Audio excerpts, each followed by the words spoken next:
ఓం నమో వెంకటేశాయ. అందరికి నమస్కారం అండి. అందరు ఎలా ఉన్నారు? బాగున్నారా అండి? సో ఈరోజు వచ్చేసి శ్రీ వెంకటేశ్వర స్వామి 7 జనాల వ్రతంలో ఈరోజు 4వ వారం చేస్తున్నాను. ఇంక ఈరోజు ఎర్లీ మార్నింగే లేచిపోయానమాట. సో 5 గంటలకే లేచేసాను. సో ఇంకా ముందైతే షెల్ఫ్ అంతా క్లీన్ చేయాలి. ఇంకా నిన్ననే అన్ని పూలు కొబ్బరికాయ అన్నీ రెడీగా తెచ్చి పెట్టేసుకున్నాను అనమాట.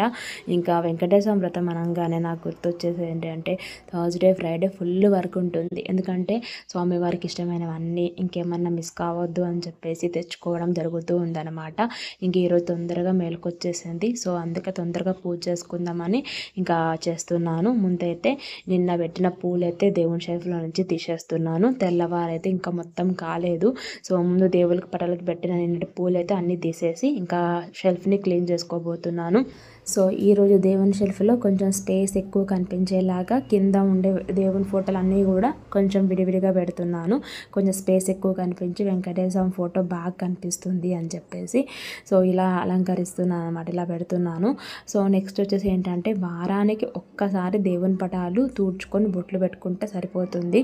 నేను అది గురువారం చేసుకుంటాను. ఇంక ఈరోజు ప్రత్యేకంగా మనం వెంకటేశ్వర స్వామి వ్రతం చేసుకుంటాం కాబట్టి ఎస్పెషల్గా ఓన్లీ వెంకటేశ్వర ఫోటో మట్టుకు ఎన్ని వెంకటేశ్వర ఫోటోలు మనకు దేవుని షెల్ఫ్లో ఉంటాయో అవన్నీ కూడా మంచిగా తూడ్చేసి క్లీన్గా తడిబట్ట పెట్టేసి తూడ్చేసుకొని గంధం బొట్లు పెట్టి దేవుని పటాలను అలంకరిస్తాను. మిగతా దేవుని ఫోటోలకి నార్మల్గా కుంకుమ పెట్టుకుంటాను. మనం ప్రతి వారం శ్రీ వెంకటేశ్వర స్వామి 7 జనాల వ్రతం దాని గురించి వివరిస్తూ ఒక టాపిక్ అయితే నేను డిస్కస్ చేస్తూ ఉంటాను కదండి. అందులో భాగంగా ఈరోజు టాపిక్ అయితే ప్రసాదం గురించి మాట్లాడుకుందాము. వీడియో అయితే ఎండ్ వరకు చూస్తూ ఉండండి. ఎండ్ వరకు దాని గురించి అయితే మీకు ఒక కన్క్లూజన్ అయితే ఇస్తాను. ఇంకా చక్కగా వెంకటేశ్వర స్వామి పటాలను తూడ్చేసి బొట్లు అయితే పెట్టేశాను. అలాగే మిగతా దేవుళ్ళందరికీ కూడా బొట్లు పెట్టేసి అలంకరించాను. మెయిన్గా వెంకటేశ్వర స్వామి అలంకార ప్రియుడండి. ఆయన పూజలో ముఖ్యమైన ఘట్టాలు కొన్ని ఉంటాయన్నమాట. అందులో భాగంగా ఒకటైతే అలంకరణ. ఆయనకి ఎంత బాగా ఎన్ని రకాల పూలతో అలంకరిస్తే ఆయనకు అంత ఇష్టము, అంత ఇష్టపడతారు. సో కాబట్టి నేనైతే థర్స్డే ఫ్రైడేని ఇంటికి దగ్గరలో అయినా లేకపోతే ఇంటి ముందుకు వచ్చిన పూలు రకరకాల రంగు పూలు అయితే తీసుకొని స్వామివారిని నాకు తోచిన విధంగా అయితే అలంకరిస్తాను. ఇంకా ఈ వారం దేవుని పటాలకి కొంచెం ఎక్కువ స్పేస్ తీసుకొని దూరంగా పెట్టి ఇంకా ఇలా డెకరేట్ చేశానన్నమాట. ఇంకా వెంకటేశ్వర స్వామి పూజలో ముఖ్యమైన విషయం అయితే ఏంటి అంటే తులసాకులు. సో ఖచ్చితంగా 1 లేదా 2 తులసాకులైనా తులసి మాలతోనైనా స్వామివారిని పూజిస్తే చాలా శ్రేష్టం అన్నమాట. ఆయనకి తులసి మాల అంటే చాలా ఇష్టము కాబట్టి ఖచ్చితంగా 2 తులసాకులైనా స్వామివారి పాదాల చెంత ఉంచాలన్నమాట. ఇంకా ఈ విధంగా చక్కగా పూలన్నీ పెట్టేసి మంచిగా అలంకరించేశాను. సో అలంకరణ అయితే అయిపోయింది అక్కడ పని. నెక్స్ట్ వచ్చేసి ప్రమిద చేసుకోవాలి, అలాగే నైవేద్యం చేసుకోవాలి. ఇంకా పిండి ప్రమిద కోసము తడి బియ్యం పిండి నేనైతే గురువారమే ప్రిపేర్ చేసుకొని ఫ్రిడ్జ్లో పెట్టుకుంటాను. చక్కగా దీన్ని ఎలా ప్రిపేర్ చేయాలో అనేది నేను ఫస్ట్ వీక్ అంటే వెంకటేశ్వర స్వామి 7 జనాల వ్రతంలో మొదటి వారమే చూపించాను. మన వీడియోలో ఖచ్చితంగా మన ఛానల్లో వీడియోస్ ఉన్నాయి. క్లీన్ అండ్ క్లియర్గా ఎక్స్ప్లెయిన్ చేశాను. ఓపెన్ చేసి చూసేయండి. అలాగే ఖచ్చితంగా పిండి ప్రమిదకి కావాల్సింది ఏంటంటే ఆవు పాలతో దీపారాధన పిండి ప్రమిదం చేసుకుంటే చాలా శ్రేష్టం అన్నమాట. ఖచ్చితంగా తీసుకోండి. అన్నీ ఆన్లైన్ మార్ట్లో దొరుకుతున్నాయి. అలాగే బెల్లం తురుము, అన్ని రకాల పువ్వులు, ఆకులు. సో ఈసారి ఏంటంటే కొంచెం చిన్నవి ఆరెంజ్ కలర్ గులాబీలు ఇలా తీసుకున్నాను అనమాట. సో గోవిందనామాలు చదువుకుంటూ స్వామివారికి పాదాల చెంత ఉంచడానికి. అలాగే ఆవు నెయ్యి, ఆవు పాలు, ఆవు నెయ్యితోనే మనం పిండి ప్రమిద కోసము పిండిని కలుపుకుంటాము. నెక్స్ట్ వచ్చేసి ఏంటంటే ఇది యాలకులు అండ్ మిరియాల పొడి కచ్చాపిచ్చిగా నూరుకొని పెట్టుకోవాలి పానకం కోసం అన్నమాట. సో ఇవన్నీ రెడీ చేసి పెట్టుకోవాలి. ఇంకా పిండి ప్రమిద ప్రిపరేషన్లోకి వెళ్ళిపోదాము. నేను కంపల్సరీగా వెంకటేశ్వర స్వామి 7 జనాల వ్రతంలో ఖచ్చితంగా కొబ్బరికాయ కొడతానండి. మస్ట్ అండ్ షుడ్గా కొట్టాలనే రూల్ ఏం లేదు. మన ఓపిక, మన స్తోమత, మన పరిస్థితిని బట్టి కొట్టుకోవచ్చు. తర్వాత శుభ్రంగా వాష్ చేసుకొని ఒక ప్లేట్లోకి మనం ముందుగా ప్రిపేర్ చేసుకున్న తడి బియ్యం పిండి వేసుకోవాలి. ఈ బియ్యం పిండి కూడా క్వాంటిటీ కొద్దిగా ఎక్కువనే చేసుకోవాలి. ఒకవేళ పిండి లూజ్ అయితే మళ్ళీ స్పేర్లో అప్పటికప్పుడు చేసుకోవాలంటే కష్టం కాబట్టి కొద్దిగా ఎక్కువనే చేసుకోవాలి. అలాగే 1 నుంచి 6 వారాలు, అలాగే 8వ వారము 1 లేదా 2 ప్రమిదలు పెట్టుకోవచ్చు. 7వ వారం మట్టుకే 7 పిండి ప్రమిదలతో దీపారాధన చేయాలి. ఆ తర్వాత ఇందులో కొంచెం బెల్లంని యాడ్ చేస్తున్నాను. తర్వాత కొద్దిగా అరటిపండుని స్మాష్ చేసుకొని వేసుకోవాలి. నెక్స్ట్ వచ్చేసి కొద్దిగా ఆవు నెయ్యి వేసుకోవాలి. సో మొత్తం ఇందులో మనము 5 రకాల పదార్థాలను యూజ్ చేస్తామండి. ప్రతి వారం నేను చెప్తాను. మళ్ళీ మళ్ళీ ఎందుకు చెప్తున్నాను అని అంటే, కొత్తగా చేద్దామనుకునే వాళ్ళకి ఏ ఒక్క వీడియో చూసిన వాళ్ళకి క్లారిటీ రావాలి అని చెప్పేసి ప్రతి వారం నేను each and everything clean and క్లియర్గా చెప్తున్నాను. ఏమైనా సందేహాలు ఉంటే కామెంట్ సెక్షన్లో అడగండి. మెయిన్గా ఇవన్నీ కలిపేసుకొని ఒకసారి పిండి కలిపేసుకున్న తర్వాత ఇందులోకి కొద్దిగా ఆవు పాలని యాడ్ చేసుకోవాలి. నేనైతే ఆవు పాలు కూడా ముందు రోజు తెప్పించుకుంటాను. అన్నీ ఆన్లైన్ మార్ట్లో దొరుకుతున్నాయండి ఆవు పాలు. ఆవు పాలతోనే దీపారాధన చేసుకోవాలా, పిండిని కలుపుకోవాలా అని అంటే గేదె పాలు కూడా యూజ్ చేయవచ్చు, తప్పేమీ లేదు. కానీ కొన్ని కండిషన్స్లో ఇవి కూడా మనం యాడ్ చేసుకుంటాం అన్నమాట. ఆవు పాలు, ఆవు నేతితో మనం బియ్యం పిండి అంటే తడి బియ్యం పిండి ప్రమిద కోసం కలుపుకునే పిండిలో ఈ పాలను యాడ్ చేసుకుంటూ పిండి కలుపుకోవడం వల్ల చాలా మంచిది, శ్రేష్టమని నేను విన్నాను, మీతో షేర్ చేస్తున్నాను. సో ఒకసారి మనం పైన వేసిన పదార్థాలన్నీ కలిపేసుకొని ఆ తర్వాత కొద్దిగా ఆవు పాలను యాడ్ చేస్తూ ఇంకా పిండిని మనం ప్రమిద కోసం ప్రిపేర్ చేసుకోవాలి. దగ్గరికి వచ్చేలాగా మనం చపాతీ పిండి ప్రిపేర్ చేసుకుంటాం కదా, ఆ విధంగా దగ్గరికి వచ్చేలాగా ప్రిపేర్ చేసుకోవాలి. ఫస్ట్ టైం చేస్తున్న వాళ్ళకి చాలా టెన్షన్గా ఉంటుంది. భారం అంతా కూడా ఆ దేవుని మీదనే వేసి మనసులో గోవిందుని తలుచుకుంటూ గోవిందా గోవిందా అనుకుంటూ పిండి ప్రిపరేషన్ అయితే చేసేయడమే. ఈ పోర్షన్ నుంచి కొంచెం పోర్షన్లో దేవునికి నైవేద్యంగా చనిమిడి కింద సమర్పించాలి అండి. ఇందులో మనం 5 రకాల పదార్థాలను వేస్తున్నాం కాబట్టి చనిమిడి కింద దేవునికి నైవేద్యంగా పక్కన పెట్టుకోవాలి కొద్ది మోతాదులో. ఆ తర్వాత చూసారా పిండి చక్కగా కలిపేశాను. ఈ విధంగా కలిపేసుకొని ఇంకా మధ్య వేలుతోని చూపుడు వేలుతోని లోపలికి నొక్కుంటూ మిగతా 4 వేళ్ళు బయటికి నొక్కుంటూ ప్రమిద షేప్ వచ్చేలాగా చేసుకోవాలి. సో బీటలు వస్తాయని చాలా టెన్షన్గా ఉంటుంది. ఇంకా భారం అంతా వెంకటేశ్వర స్వామి మీదనే వేసేసి మనం ప్రిపరేషన్ చేసేసుకోవడమే. ఇలా వీడియోలో చూపిస్తున్నట్టుగా చూపుడు వేలుతో లోపలికి లోతు రావాలి, ఎందుకంటే అందులో ఆవు నెయ్యి అలాగే మన ఒత్తులు అవన్నీ పట్టాలి కదా. సో అలా లోతు వచ్చేలాగా పెట్టుకొని ప్రిపరేషన్ అయితే చేసుకోవాలి. ఇలా ప్రమిదం చేసుకోవాలి, ప్రమిద షేప్ వచ్చేలాగా. ఇప్పుడు ప్రమిద పెట్టడానికి ఒక ప్లేట్ తీసుకొని ప్లేట్ మీద గంధం బొట్లు పెట్టుకోవాలి.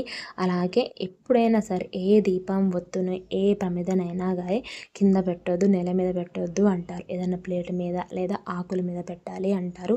నేను ఇక్కడ 2 ఆకులు కూడా తమలపాకులు తెచ్చుకుంటానండి. సో తమలపాకులు మస్ట్ అండ్ షుడ్ అంటే అలా రూల్ ఏం లేదు. తమలపాకులన్నా పెట్టొచ్చు లేదా ప్లేట్ అయినా పెట్టొచ్చు, రెండిట్లో మీ ఆప్షనల్. తమలపాకుల మీద కూడా కొద్దిగా గంధం బొట్లు పెట్టి అలంకరిస్తున్నాను. ఇప్పుడు ప్రమిద మీద గోవిందనామాలు వచ్చేలాగా ఇలా ఇయర్ బడ్ ఉంటుంది కదండి, దానితోనైతే చక్కగా షేప్ వస్తుందని చెప్పి అది యూజ్ చేస్తున్నాం ఇప్పుడు అందరము. సో ఇంకేం తప్పైతే క్షమించండి. సో ఇయర్ బడ్తోని ఇలా వీ షేప్ వచ్చేలాగా గోవిందనామాలు వచ్చేలాగా గంధంతో పెట్టేసి అలాగే మీద నుంచి 3 బొట్లు పెట్టాను. 3 బొట్లు పెట్టాలా 5 బొట్లు పెట్టాలని చాలామందికి డౌట్ ఉంటుంది. 3 సరిపోతుందండి. ఆ తర్వాత కుంకుమతో కూడా అలంకరించేస్తున్నాను ప్రమిదని. సో చక్కగా ఈ విధంగా అలంకరించాలి ప్రమిదని. ఇప్పుడు మనం ముందుగా ప్రిపేర్ చేసుకున్న ప్రమిదని ఆకుల మీద ప్లేట్ మీద పెట్టేసి లోపల ఆవు నెయ్యి వేయాలి. సో నార్మల్గా ప్రతి శనివారం చాలామంది ఇంట్లో పిండి ప్రమిదలు దీపారాధన చేసుకుంటారండి. అటువంటి వాళ్ళు నువ్వుల నూనెతో దీపారాధన చేసుకుంటారు. ఇంకా 2 ఒత్తులు వేసుకుంటారనమాట. 2 పిండి ప్రమిదలు పెట్టేసి 2 ఒత్తులు నువ్వుల నూనెతో దీపారాధన చేస్తారు. ఇలా మనము స్పెషల్గా వెంకటేశ్వర స్వామి 7 శనివారాల వ్రతం చేస్తూ ఉంటాం కదా. ఇంకా మనలాంటి వాళ్ళము స్పెషల్గా ఈ వ్రతం చేసుకునే వాళ్ళు ఆవు నెయ్యితో దీపారాధన చేయాలి. అలాగే లోపల 8 ఒత్తులు వేయాలి. 8 ఒత్తులు ఎందుకంటే 7 ఒత్తులు 7 కొండల వాడికి 8వ ఒత్తు ఆయనకు వడ్డీ కాసుల వాడు అని పేరుంది కాబట్టి వడ్డీ కింద 8 ఒత్తులు ఒక ఒత్తుగా ఏమార్చుకొని మనము ఈ ఆవు నెయ్యిలో పెట్టేసుకొని పిండి ప్రమిదలో పెట్టేసుకొని దీపారాధన చేసుకోవాలి. అలాగే పిండి ప్రమిద చుట్టూ కూడా రకరకాల రంగురంగుల పూలతోని మంచిగా ప్లేట్ని డెకరేట్ చేయాలన్నమాట. ముందే చెప్పాను కదా, మన వెంకటేశ్వర స్వామి అలంకారకుడు కాబట్టి మన దగ్గర ఎన్ని పూలు ఉంటే అన్ని పూలతో మంచిగా డెకరేట్ చేసుకోవాలి. అలాగే పానకం కోసం కొద్దిగా కచ్చాపిచ్చగా నూరుకున్న యాలకులు మిరియాల పొడిని ఒక గిన్నెలో వాటర్ వేసేసుకొని అందులో వేసుకోవాలి. అలాగే ఈ గిన్నెకు కూడా గోవిందనామాలు వచ్చేలాగే ఇలా వీ షేప్తోని నేను డెకరేట్ చేసుకుంటున్నాను.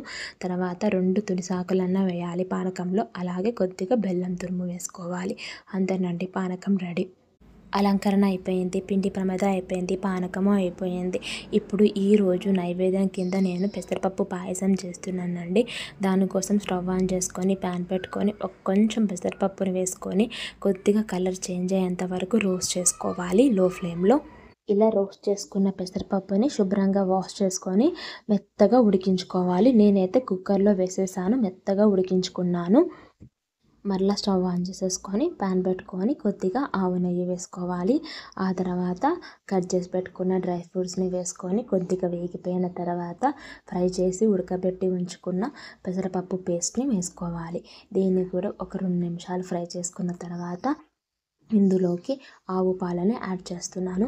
ఆవు పాలతోనే ప్రసాదం చేయాలని రూల్ ఏం లేదండి. మనం ప్రమిద కోసం ఎలాగో పాలు తెచ్చుకుంటాం కదా, మిగిలినవి ప్రసాదానికి యూజ్ చేసుకుంటాను. సో ఇంకా ఈ పాలల్లో ఇంకా పాయసం అనేది దగ్గరికి పడేంత వరకు ఉడికించుకోవాలి. ఆ తర్వాత ఫైనల్లీ కొద్దిగా బెల్లం తురుముని వాటర్లో కరిగించి ఆ పానకాన్ని కూడా వేసేసుకోవాలి. డైరెక్ట్గా బెల్లం వేయడం వల్ల పగిలిపోతుంది కాబట్టి ఇలా బెల్లాన్ని కరిగించుకొని వేసుకుంటున్నాను. మీద నుంచి కొద్దిగా నెయ్యి వేసుకొని బాగా మిక్స్ చేసుకుంటే పెసరపప్పు పాయసం రెడీ. ఈరోజు వెంకటేశ్వర స్వామికి ప్రసాదంగా పెసరపప్పు పాయసం. పూజ అంటే ఇన్ని కార్యక్రమాలు ఉంటాయండి. ప్రసాదం చేసుకోవాలి, పిండి ప్రమిద చేసుకోవాలి, అలంకరణ చేసుకోవాలి. సో ఇంకా అలంకరణ అంతా అయిపోయింది. చలిమిడి, కొంచెం చక్కెర, పెసరపప్పు పాయసం, ప్రమిద, పానకం, అరటిపండు ఇవన్నీ రెడీగా చేసి పెట్టాను. ఆ తర్వాత కింద వచ్చేసి ఏంటంటే గోవిందనామాలు కూడా సెల్ ఫోన్లో రెడీగా చేసి పెట్టుకున్నాను. ఒకసారి పిండి ప్రమిదలు దీపారాధన చేసినాక గోవిందనామాలు చదువుతూ స్వామివారి పాదాల చెంత పువ్వులను ఉంచడానికి ఈ విధంగా పూలు కూడా రెడీగా ఉంచి పెట్టుకున్నాను. సో కొబ్బరికాయను మస్ట్ అండ్ షుడ్గా కొట్టాలని రూల్ ఏం లేదండి.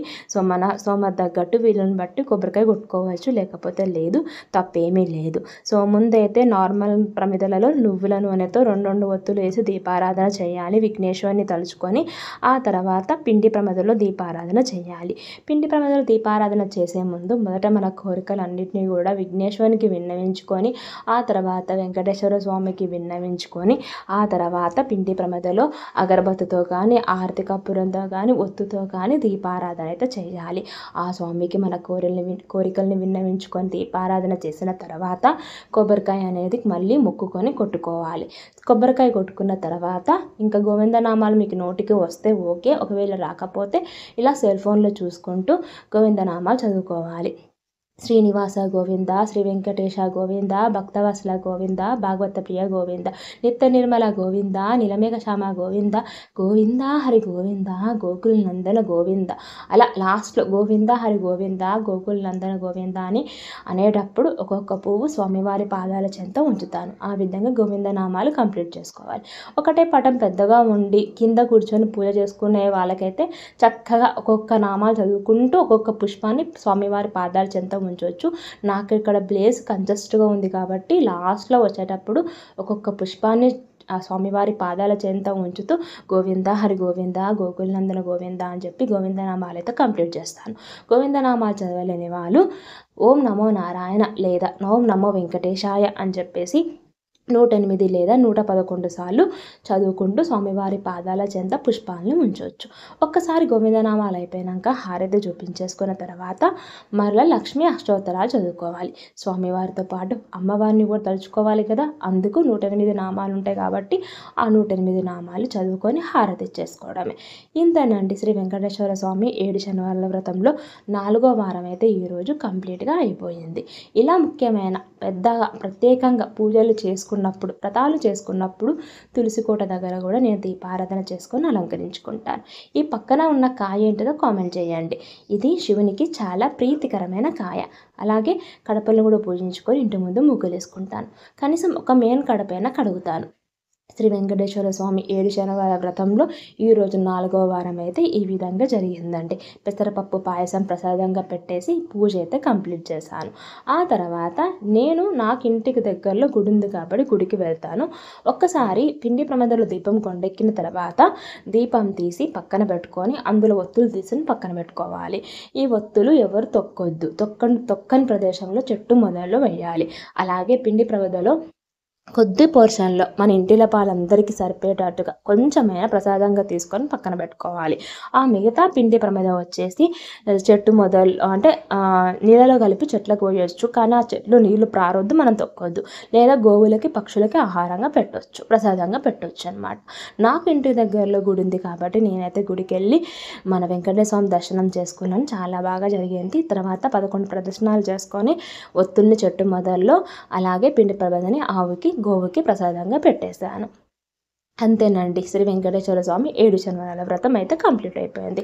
మరి ఒక టాపిక్ అయితే డిస్కస్ చేస్తాను అని చెప్పాను కదా, అందులో భాగంగా ఏంటిదంటే ప్రసాదాల గురించి చెప్తాను. కంపల్సరిగా ఎటువంటి రకమైన ప్రసాదాలు పెట్టాలి అని అంటే మన తోచింది ఏ ప్రసాదమైనా పెట్టవచ్చు స్వామివారికి. బెల్లంతో చేసిన ఏ నైవేద్యాలైనా ఆయనకు ప్రీతి.